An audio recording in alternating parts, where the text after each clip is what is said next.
next devlog to see how much this has to offer. It's really been more than a year since the last devlog? Uh-oh.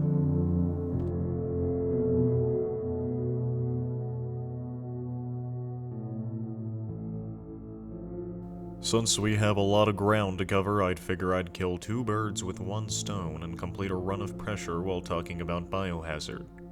The first thing is that I actually have a confession to make. When I said I finally had a plan for the game, I was using an advanced tactic called lying. The difference being I had actually deceived myself. I thought I knew what sort of game I wanted to make. But I never expected that you people would be so interested in a Roblox horror game, especially considering this project does not fit in with mainstream games like... Wow, it just gets worse and worse. I watched the milestones accrue, from a humble 666 views to over 50,000, and realized that the 180,000 plus views was actually something called crippling expectations in disguise. Yeah, there was something even greater than the expectations of Biohazard's community. I am aware that envy consumes my every waking moment of the one game I never mentioned in my first devlog, Pressure. This is a horror game done right on Roblox, and it takes all the best aspect of doors, amplifies the difficulty, and makes the most freaking profitable mascot in a game that this genre has seen for a while. This is what I'm competing with, Sebastian freaking Solus. So what does that mean? I need to scale the immersion and scope of the game. During their summer update, they released two new grand encounters, namely the Abomination and Firewall encounters, to supplement the Lunar Dock encounter, because apparently the game wasn't hard enough already. Biohazard had already planned to liberally borrow similar ideas and implement a story tree system to this game, where the choices the players make at specific encounters during specific moments in the overall game affect the overall result, almost like alternate endings. The key to everything, however, is that my project aims to fuse these procedural elements from the Doors formula and the gameplay of games like Alien Isolation and Blackout into one deformed amalgamation that is Biohazard. The problem? I must deliver and do it both well and quickly, because Pressure also had the brilliant notion to break from the Doors formula. What they fail to anticipate is my sheer dumb stubbornness to immersive quality and my capacity to lock in when it's a competition. I published 2 live streams to keep up appearances and then went radio silent as I had enacted my efforts to rebuild the entire game. Some of the rushed code had caught up to me though, and the first-person system decided to completely tweak out. After explaining to the code why it will never see the light of day again, probably because this entire game is indoors, it found its will to live and the glitching was fixed. Now, Doors and Pressure both have items you pick up to collect and sell for store credit in-game, but the fundamental feature is the fact that the player can pick these items up. Using the keycard models, I made a simple pickup animation for wearing a lanyard, some UI to the right, and then tied it to the door system with a lock model that can be attached. Using a security camera model made on stream, I had it track the player by moving it on 2 different hinge constraints with limits on the rotation. The blinking red light was a neat little touch, though. I experimented with new carpets and designs to try a new alternate modern retro design. This made me realize, however, how full the asset storage for the game was getting and how it is becoming a bit of a mess. Procrastination gets the better of me and prevents cleaning it up until much later. There's a variety of test builds from the first devlog as well as the streams, which really just shows just how incoherent and indecisive I am with picking a design for the art style. Using the floor and ceiling tile materials from the last devlog and brand new concrete materials from after, I began assembling a new larger test build. This one would closer resemble the original halls, but wouldn't be so flat, uninteresting, and effectively use lighting. The goal is to create an interesting design that works well when lit up and when set in the dark. Expanding on the pickup system, this mug would have been the perfect candidate for new features like placement systems if not for its habit to multiply on impact. I stared incredulously at this pile of broken pieces, not knowing what lied in store for me next.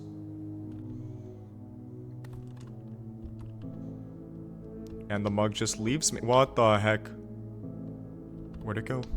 Oh. It's over there. Where'd it...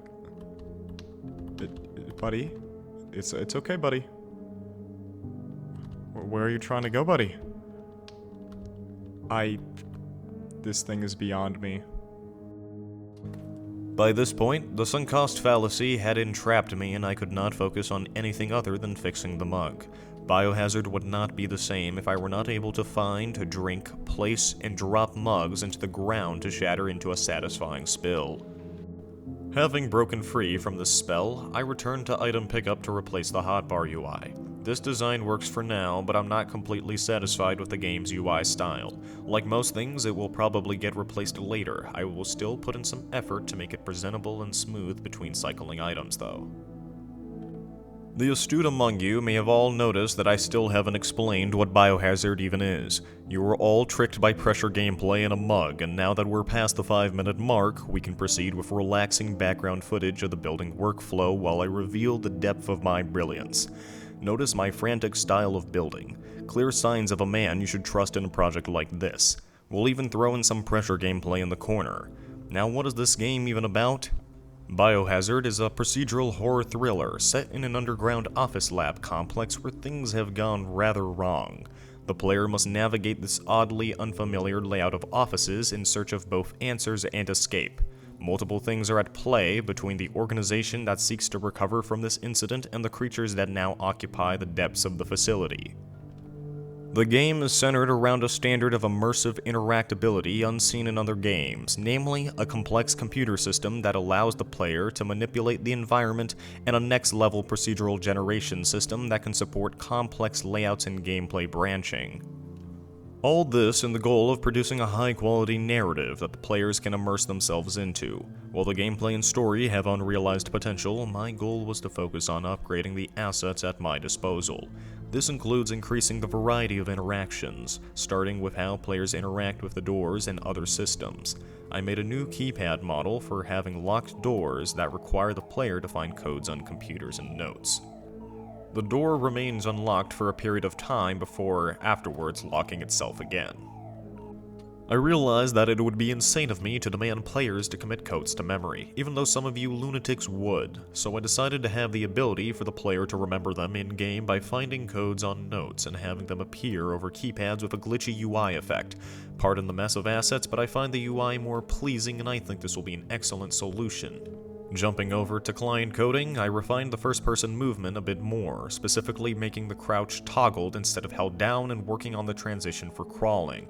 Understandably, this is tiring, so I added the ability to sit down. It prevents the players from breaking their necks by comparing the rotation of their head and resetting the C-frame value before the next frame renders. To add some context, the game originally began with players in this dim area, in a private office where they would navigate out and explore the surroundings. However, I quickly decided that this didn't fit the right narrative into the game, so I kept it as a showcase map instead. It was a good experiment with the new assets I had made. Speaking of assets, think fast. Here's all of them at once and you can be sure I felt every single one of them. The last map was solid but not good enough, so I went back and tried a new approach. Using inspiration from the alternate test build, I started experimenting with the colder colors and a more modern retro design. I don't think this will be the ultimate aesthetic, but it's a good experiment to know my options. Plus, this will help in the future when designing unique sector themes for procedural generation, such as a containment wing, research sector, administration zone, and everything in between. Some of these builds turned out pretty alright. I'm especially fond of the spinning hazard lights. I also edited the ambient server handler to randomize things like window blinds, so I wouldn't have to do it myself. That shows you how smart of a developer I am, always 2 steps ahead. The key focus of this devlog is to upgrade the entire visual design and asset library, so despite having made some assets just recently, I signed a 1-month contract at the local Blender recruitment office and began modeling a brand new collection of props. My only hope to appease the Roblox studio lords of my light mode scripting is to model like I never had before. My first step is to collect references, which I usually steal off ArtStation and the internet. Usually, you can find the best references for concepts from other artists, while real-world products will have tons of angles, like with this 70s coffee machine I've just found for my growing army of coffee mugs.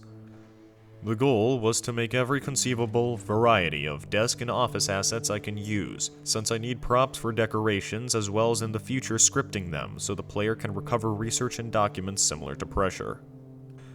However, instead of only adding to an in-game currency score, some assets like special briefcases and data cartridges, like this model here, can hold files and audio logs on them and help expand the very inconsistent lore of this office facility. The absolute best part of the game's design aesthetic are these retro computer models. I love finding references of real-world computers from the 60s through 80s and branding them to fit Biohazard. In fact, I love these computers so much that you have just been conscripted to watch the full time-lapse duration of modeling this portable computer with built-in keyboard. True Biohazard fans will watch the full time-lapse instead of skipping ahead. You know I can see the retention graphs on these videos, so if I see any noticeable drop, there will be no tutorial video on the Biohazard computer systems. And trust me, everyone who skipped ahead knows what I'm talking about. To help the retention out a little, I'll bring back the live pressure gameplay and talk about the story of Biohazard. The players are actual employees of this organization, not outsiders or contracted labor like in Doors and Pressure. Without spoiling, the player finds themselves wholly unprepared after a late-night shift is interrupted by a rapid lockdown escalation. Following evacuation procedures only gets the player so far before they escape into areas of the facility they've never known existed. The events of the game occur live since the very start of the incident, so the player may experience opportunities and encounters across the game and make decisions that affect their progression and outcome. The core principle is to take a story-based campaign like from Alien Isolation, apply procedural elements like with Doors and Pressure, and finally branching progression like in the Stanley Parable. I congratulate the lucky few that did not skip ahead. Let it be known that I am a benevolent developer and have spared you more modeling footage. The end result is over 30 unique collectible props which I lovingly felt when my cranium made contact for the second time in a single devlog. They look spectacular in-game and will be used often in the future. After all that modeling, I bet you don't even recognize this new office area, and that's because I had built it off camera. It is a developer's well-guarded secret that we are at our most productive when we forget to film our progress. Nevertheless, this clip showcases a prototype intro to the game. It utilizes arguably my favorite themed assets, the brutalist concrete desks and terminals with the orange screen variants. One of the most promising systems from the first devlog was the interactable computer system. I decided it was a worthwhile investment of public funds to overhaul the system with custom punch cards that correspond to terminals and can unlock access to them, as well as new sound effects and passive screen animations. Using a centralized locations manager, I can link monitors, punch card readers, and more to these terminals. They use a variety of brand new screens and sync with the monitors for various states, such as when a punch card is needed, loading the system, and when it is connected. The terminals can control the environment, such as with toggling nearby lights. Furthermore, terminals can have a limited power or energy, which forces the player to choose between options at a given time. A magician may never reveal his secrets, but I am no magician. That, and it is far more profitable to show you how I make these games rather than post a 5-minute devlog of the finished gameplay so far. Grayboxing is one of the secret joys in life I have. I scour the internet for good presentations, and by far this 37-minute video is my favorite. There's a certain love for understanding spatial relations, and grayboxing which just gives me time to both design rooms with quality in mind and also test them in-game. I can experiment with larger layouts before committing to singular rooms. Also, not that I'd never neglect to record footage of progress, but I made a unique mapboard handler that takes the floor layouts of specified areas and creates completely automated maps using Surface GUI. I will most definitely replace the UI with a finalized version in a future devlog, but this works for testing. These maps are generated by creating a grouped model of the selected floor parts and getting the extent size to know the full dimensions. I account for rotations of different parts and downscale them proportionally with the maximum size of the mapboard screen. As a finishing touch, I added a "You are here" line to show where the mapboard is relative to the map. I also wanted to wait to finish more of the procedural generation system in case there are more restrictions or special cases for the mapboards I didn't account for ahead of time. While highlights for interactions are fairly minimalist, I made the executive decision to design a new UI pop-up to help players know what they are interacting with and what keybind to use. This is actually pretty important because it marked a transition in the UI design language of Biohazard. To explain what I mean, the game is supposed to be a highly immersive experience, and while UI hints like the text that shows when holding items fits in with the style, other pop-ups like the clearance upgrades are arguably obstructive. I want to minimize as much UI on the screen as possible and keep as much of it in-game, which is challenging for newer players but essential to the feel of the experience. I'm already eyeing the hotbar next on the chopping block for a rework, but it shall escape my grasp for now, since the new interaction UI, based on alien isolations, is just finished. Let it also be known I am a man of the people. Many of you have begged that I switch to dark mode, and against my better judgment, here it is. Both the proximity prompts and UI update on the client based on a variety of conditions during runtime, as scripted here. The whole duration is done by updating a UI gradient and fits in well with the game's style. Highlights are based on a proximity prompt's visibility, which is handled on the client by tracking when the player enters or exits a prompt's range, and or equips and unequips items. This interaction text just freeloads on the system. You may have also noticed that I broke the first-person character visibility, evident by the floating mug where my hand would be. Sooner or later, I plan to recode the entire client with new animations, camera effects, and fixes. With all these new assets and systems, it was time to focus on the big picture. I keep mentioning procedural generation, and in the last devlog I did make a system. However, it used a brute force approach similar to actual games like Doors, which means it can have slow server loading times when creating the map. Pressure uses an incremental approach, but since Biohazard is not so linear, that won't work as well here. This is a quick warning because I am going to nerd out unfiltered. To explain the new procedural generation system, I started by tossing the old one and focusing on a brand new approach. Instead of generating each room to compare viable options, what if I automatically logged template sizes and their relative door positions and used math to calculate intersections? This would save a bunch on performance since there would be no instance creation until after the map was generated onto the grid system stored in the generation module script.